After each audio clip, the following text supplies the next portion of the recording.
This is Northwest Public Broadcasting's Weekly News Now. I'm Tracy Dial. Thanks so much for joining us.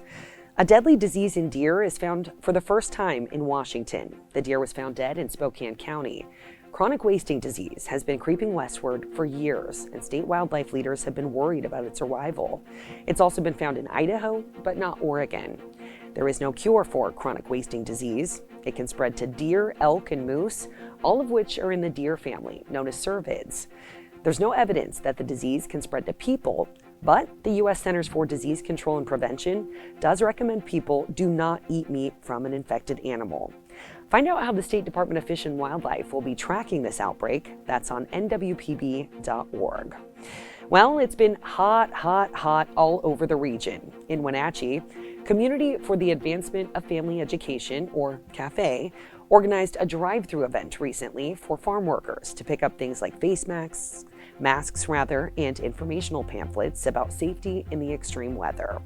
CAFE's environmental justice coordinator, Yesenia Perez, says she's seeing a lot of farm workers leaving because they don't have the resources they need to stay safe. Giving them little fact sheets about how long you should be outside, how to stay hydrated, how to cool down. These are things that you might not see, but you can definitely still feel them and affect your health.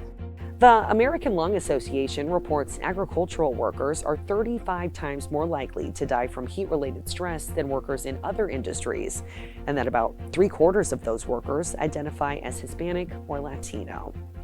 Now, a big congratulations to Virginia Hislop. She's 105 years old and has just received her master's degree from Stanford University. She earned it back in 1941. Virginia has lived in the Yakima Valley since 1946. She told NWPB she was just about to turn in her final thesis when, with World War II on the horizon, she left school to marry her then boyfriend, George.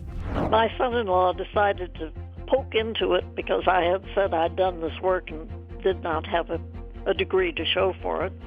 And so he contacted the Stanford Department of Education, and sure enough, I was entitled to the degree. Come June, when they were handing out some certificates, I got mine. She shared some advice: find something you enjoy and something you find challenging. I like that. Head to our website for the full interview with Virginia. You won't want to miss it. You can also find NWPB on Instagram, on Facebook, and on YouTube. I'm Tracy Dial with your NWPB Weekly News Now. Thanks for joining us.